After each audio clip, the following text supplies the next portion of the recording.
అవా నీ పేరేం పేరు? నా పేరు లింగమ్మ సార్. లింగమ్మ. ఎన్ని రోజుల నుంచి ఉంటున్నావు? నేను 40 సంవత్సరాలు సార్. ఉమ్, 40 సంవత్సరాల నుంచి ఉంటాను ఇక్కడ. ఉమ్, మాకే ఇల్లు రాలేదు, ఇంతవరకు ఇల్లు లేదు, ఏది లేదు. ఉమ్, కేశవారు ఉన్నప్పుడు అదేందో టిప్పులు ఇచ్చిండు, మనిషికి 600 తీసుకొని ఇచ్చిండు, 2000 పింఛన్ ఇచ్చిండు కేశవారు. ఇక రేవంత్ రెడ్డి వచ్చిన కాంచి ఏమి లేదు, మాకు ఉన్నోళ్ళకే ఇస్తున్నారు. ఒక్కొక్క ఇంట్లో 4 ఇండ్లు ఇస్తున్నారు. మాకు ఎక్కడేం దిక్కు లేని వాళ్ళకి ఏమి ఇస్తాం లేరు. పెళ్లి కాని వాళ్ళకి ఇల్లు, ముసలి ఒక బిడ్డ ఉన్న వాళ్ళకి ఇల్లు, మాకు 4 ఉన్న వాళ్ళకి ఇల్లు లేదు, ఏది లేదు. నాకు ఒక్క కొడుకుంటే చచ్చిపోయాడు, నా కొడుకు 3 పిల్లలు. అగో నాకు గుడిసె చూడు పోరి ఎట్లుందో. పెన్షన్ వస్తుంది? 2000 వేస్తుండు కేశవారు ఉన్నాక. కేశవారు ఉన్నాక 4000 ఇస్తానని ఓటు వేయించుకున్న ఆయన 4000 గెలిచిన ఆయన 4000 లేవు, అసలు లేవు. అయ్యే కేశవారు 2000. ఇంతవరకు కేసీఆర్ పాలన బాగుందా? రేవంత్ ఆయనదే కషం మంచిగా, ఆయన ఉండగానే న్యాయంగా ఉంది కొద్దిగా. కేశవారు ఉండగానే ఈయన వచ్చినాక అంతా ఆయన కట్టించిన ఇల్లే కదా పంచిచ్చేది. కేశవారు పంచిచ్చిన ఇల్లే కడతాను, పంచి పెడతాడు. రేవంత్ రెడ్డి కట్టిండా? ఆ ఇండ్లు పంచి పెడితేనే అందరు ఏం చేస్తారు, మా చుట్టాలకు పక్కాలకు అక్కడ గుడివాడ బెజవాడ అక్కడ ఉన్న వాళ్ళకి అందరికి పంచి పెట్టుకుంటారు. డీలర్లు పంచి పెట్టుకుంటారు, డీలర్లకు ఇస్తే పంచి పెట్టుకుంటారు. ఇక్కడ 100 ఇండ్లు 150 ఇండ్లు ఇచ్చిండు. ఇక్కడ ఇచ్చిన వాళ్ళకి అయ్యి ఆంకర ఇక్కడ ఒక 15 ఇండ్లు పోయినాయి. కదమల ఇంట్లో 5 ఇండ్లు నడంగులా పడేసారు. మరి 5 ఇండ్లు పోయి అడిగితే ఏమంటారు, మీకు లేదు, ఆ లైన్లో పడిపోయినాయి లేవు అని మాట్లాడారు. లంచం ఇచ్చిన వాళ్ళకే ఇండ్లు ఇస్తారు, లంచం లేని వాళ్ళకి ఇండ్లు ఇస్తాను లేరు. లక్ష్మి నా పేరు. చెప్పిన ఇప్పుడు దాకా ప్రభుత్వం పాలన ఏ విధంగా ఉంది? ఈ ప్రభుత్వం ఏం బాగాలేదు సార్, ఈ ప్రభుత్వం ఏం బాగాలేదు. మాకు అసలు ఇండ్లు ఇస్తలేరు. అన్ని పనులు వచ్చినా కూడా ఏవో వచ్చినా కూడా అప్పుడు కేసీఆర్ ఉన్నప్పుడు వచ్చినవే అన్ని వాళ్ళే తీసుకున్నారు. సఫాయి పనులు ప్రతి ఒక్క పని తీసుకున్నారు. ఇండ్లు లేవు, ఏం లేవు. మాకు ఇస్తే డబుల్ బెడ్రూమ్ ఇయ్యాలా, లేకపోతే పట్టాలు ఇవ్వాలి, ఇక్కడ ఇల్లు అన్న కట్టియాలి ఇక్కడ, అంతే మేము కోరేది అది. మరి ఎట్లా రేవంత్ రెడ్డి ఇప్పుడు 6 గ్యారంటీలు అన్నాడు, అన్ని ఇస్తున్నాం, పేదలకు అన్ని సన్నబియ్యం ఇస్తున్నాం, ఉచిత కరెంట్ ఇస్తున్నాము, సబ్సిడీ గ్యాస్ ఇస్తున్నాము, మళ్ళీ డబుల్ బెడ్రూమ్ ఇండ్లు ఇస్తున్నాము, ఇక్కడ 1,00,000 ఇండ్లు హైదరాబాద్ నగరంలో కట్టిస్తున్నాము అని చెప్పేసి కూడా రేవంత్ రెడ్డి చెప్తున్నాడు. ఏ విషయంలో అయినా మహిళనే ప్రామాణికం అని చెప్పేసి చెప్తున్నాడు. గ్రూపులలో కూడా వడ్డీ లేని రుణాలు ఇస్తున్నాం అంటున్నాడు. మరి నీకేమేమి వచ్చినాయి తల్లి? ఏం లేదు, మాకేం లేదు. పింఛన్ ఒకటే ఉంది మాకు. అప్పటిదే ఏం 2000 అప్పుడు కేసీఆర్ ఇచ్చిందే మాకు. బియ్యం ఇచ్చింది, ఇప్పుడు ఫ్రీ బియ్యం, అప్పుడు సన్న బియ్యం ఇస్తుండ అంతే. మరి నీకు రేవంత్ రెడ్డి ఎంత ఇస్తాడు పెన్షన్? 4000 ఇస్తానన్నాడు, ఇయ్యలేదు. 2000 ఇస్తుంది.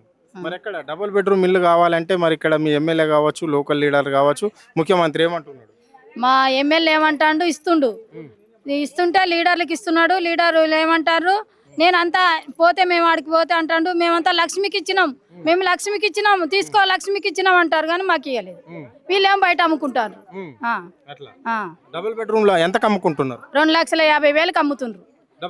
డబుల్ మొత్తం మగ పిల్లలదే ఉంది, మగోళ్ళదే ఉంది. దానికి మళ్ళా డబుల్ బెడ్రూమ్, దానికి పేర్లు ఆడవాళ్ళ పేరు ఒకటి లేదు, మగోళ్ళ పేర్ల మీదే తీసుకున్నారు ఇండ్లు. కొనుక్కుంటారు అన్నట్టు.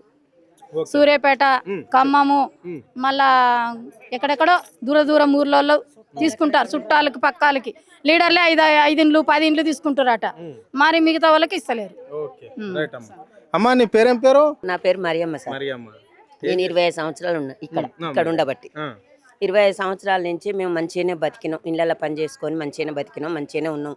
మా సంసారాలు సాగదీసినాం. కానీ ఈ డ్రైల్లో వచ్చిన కానించే కొంచెం అబలుగూబులు ఈ హైడ్రా వచ్చిన కానించే మాకు అబలుగూబులు అవుతాను సార్. కేసీఆర్ ఉన్నప్పుడన్నా మా ఇల్లులు కదిలియలేదు, ముట్టుకోలేదు. మా గీయం వల్ల మేము బతికినాం, మేము సంసారాలు చేసినాం, మా బిడ్డల పెళ్లిళ్ళు, కొడుకుల పెళ్లిళ్ళు చేసినాం. నా మనవరాలు ఇప్పుడు పెళ్లికి వచ్చింది సార్. ఇప్పుడు ఈడ ఇల్లు లేకుండా పోవాలంటే మేము ఎక్కడ పోవాలి, ఏడ పోవాలి? రేవంత్ రెడ్డి బస్ అని పెట్టిండి, ఫ్రీ బస్సు, గవర్నమెంట్ జీతగాళ్ళకే లబ్ధి పొందింది. కానీ మా లేబర్కి మేము ఈ పని చేయాలి, ఈ బువ్వ తినాలి, మేము ఎప్పుడు పోవాలి, ఏం బస్సు ఎక్కాలి, ఎక్కడికి పోవాలి? మేము ఎక్కడ పోయేది ఏం లేదు. మాకు బస్సు ఫ్రీ పెట్టడం కూడా నష్టం. మా వల్ల ఏం లబ్ధి లేదు, వాళ్ళ వల్ల మాకు బస్సు ఎక్కటం కూడా ఏం లేదు సార్. అమ్మ ఇక్కడ చాలా పథకాలు పెట్టిండు, బస్సు ఒక్కటే కాదు కదా. ఇప్పుడు నీకేమో 4000 పెన్షన్, నీ కోడలకేమో 2500, నీ మనమరాలకు స్కూటీ, మళ్ళీ సన్న బియ్యం ఇవ్వటే, సబ్సిడీ గ్యాస్ ఇవ్వటే. ఏమన్నా లేదు. 500కు గ్యాస్ అన్నాడు, పక్కా 1000 రూపాయలు తీసుకుంటుండే. అడిగిపోతే 500 అకౌంట్ లో పడతాయి అన్నాడు. మరి అకౌంట్ లో పోయి బ్యాంకులో చూపెడితే అకౌంట్ లో 500 కదా, 5 పైసలు కూడా పడలేదు. మేము ఈ రేవంత్ రెడ్డి వచ్చిన కాంచి రూపాయి కూడా లేదు. రేవంత్ రెడ్డి వచ్చిన కాంచి ఉన్న ఇండ్లు కూడా కూల్చేస్తాడు. పెన్షన్ వస్తుందా? లేదు సార్, నాకు పింఛన్ లేదు. మా ఆయనకు 65 ఏండ్లు వచ్చినాయి, ఆయనకు కూడా లేదు. ఇక మేము తపన పడుతున్నాం, మాకు ఎక్కడ కావాలి, ఏడ ఇస్తారు, ఏం చేయాలని. ఇలాంటి ముఖ్యమంత్రిని ఎప్పుడైనా చూసినావా అమ్మా? నేను ఎప్పుడు కూడా చూడలేదు సార్. నాకు 52 ఏండ్లు 53 ఏండ్లు వచ్చినాయి, నేను ఎన్నడూ కూడా చూడలే. ఈసారి ముఖ్యమంత్రిని చూడలే, ఈ ఏరియాలో గెలిచిన ఎమ్మెల్యేని కూడా చూడలే, ఇట్లాంటి ఎమ్మెల్యేని కూడా చూడలే. ఏది చెప్పినా అంటే బెటర్ ఉన్నాడా, అంటే మంచిగా ఉన్నదా ఈ పాలన? మంచిగా సారు. ఈసవంటి దుర్మార్గం పనులు చేసే మనిషిని చూడలే. నేను పార్టీ అంటే పడి సచ్చేటోళ్ళం మేము. ఏ పార్టీ అంటే ఏ పార్టీ కానీ చెప్పకుండా ఉమ్మడిగా మంచి మనసులకు ఉమ్మడిగా వేసేటోళ్ళం. కానీ శీలాలంటే మా వాళ్ళ కాట్లే. మేము ఫస్ట్ నుంచి కూడా పార్టీ అంటే పడి సచ్చేటోళ్ళం. ఈ కాంగ్రెస్ అంటే ముచ్చట. ఇప్పుడు ఒక సమాజం నుంచి నాకు ఓటు వచ్చిన కాంచి కూడా కాంగ్రెస్ తప్ప ఇంకొకటి వేలే ఓటు నేను. అయినా ఇంద్రమ్మ కానించి కొద్దిగా ఇంద్రమ్మ ఇల్లు అని ఒకటి మాకు ఊళ్ళల్లో ఇప్పుడు కూడా ఇస్తుండు, 5 లక్షలు ఇచ్చి ఇస్తుండు. కానీ మా పేరుంది, మీకు ఇయ్యమన్నారు. అప్పుడెప్పుడో 30,000 అప్పుడు ఇచ్చిర్రు, ఇప్పుడు లేవు. మాకు అట్లా కూడా లబ్ధి పొందలే. ఆయన అక్కడ సీట్ల కూర్చొని ఎన్నో మాటలు చెప్తుండు. కానీ మేము పేద ప్రజలము ఇక్కడ ఉండి ఇళ్ళల్లో పని చేసుకొని ఇడిచిన బట్టలు ఉతికి బతికేటోళ్ళము. మేము ఓటు వేసేటప్పుడు హక్కు ఉంది తప్ప మాకు కానీ ఇంకొక ఇచ్చే పనికి మేము హక్కు పొందలే ఆయనకు. మరి ఆయన ఎడ సీట్లో కూర్చుండో ఏం చేస్తుండో రేవంత్ రెడ్డి. కానీ మరి ఈ ప్రజలని కళ్ళల్లో పెట్టుకొని చూసుకోవాలి కదా. నీ బిడ్డల వంటలు అని చెప్పినావు కదా రోజు, మరి ఇవాళ ఏది నీ బిడ్డల వంటలు? నీ బిడ్డలు కట్టే చీరలేనా నువ్వు మాకు ఇచ్చింది? ఆయన అంచేసిండు, అంచులో జాకెట్ అందరికి వచ్చినాయి, కొంతమందికి వచ్చినాయి. పొత్తుపులలో గట్టి పెట్టిండు, మొత్తం మహిళలకైతే ఇయ్యలే. పొత్తుపుల్లో గట్టి పెట్టిండు. అది వాళ్ళు ఇష్టమైతే ఇస్తురు, లేకపోతే లేదు. ఉన్న లీడర్లు పొత్తుపుల ఇక అట్లా లద్ది పొందిరు. మాకైతే అసలు రూపాయి కూడా చెందలేదు సార్. మేము కష్టం చేసి కష్టం చేసి బతుకుతున్నాం. నాకు 52 ఏండ్లు వచ్చినాయి. నేను నాకు ఓటు వచ్చిన కంచి కూడా నేను రేవంత్ రెడ్డి పార్టీకి ఇంద్రమ్మ అంటున్నాడు, నేనే గెలుస్తా మళ్ళీ. గెలవడుగా గెలవడు, గెలవడు. నా చేతి గుర్తైనా గెలవడు. ఇంత మోసం చేసుకుంటూ వస్తుంటే ప్రజల కళ్ళు కనపడతలేవా సారు? నాకు ఒక్కదానికే కాదు, నాకు పార్టీ అని నేను అభిమానం చూపెడితే నాది ఒక్కదాన్ని గెలుస్తుందా? గెలవది. 10 మందిని న్యాయం ఉండాలి. ఉన్న పక్క ఉన్న 10 మంది ఓకే అంటే న్యాయం నడుస్తుంది. నేను ఒక్కదాన్ని న్యాయం అంటే న్యాయం నడుస్తుందా? నడవది.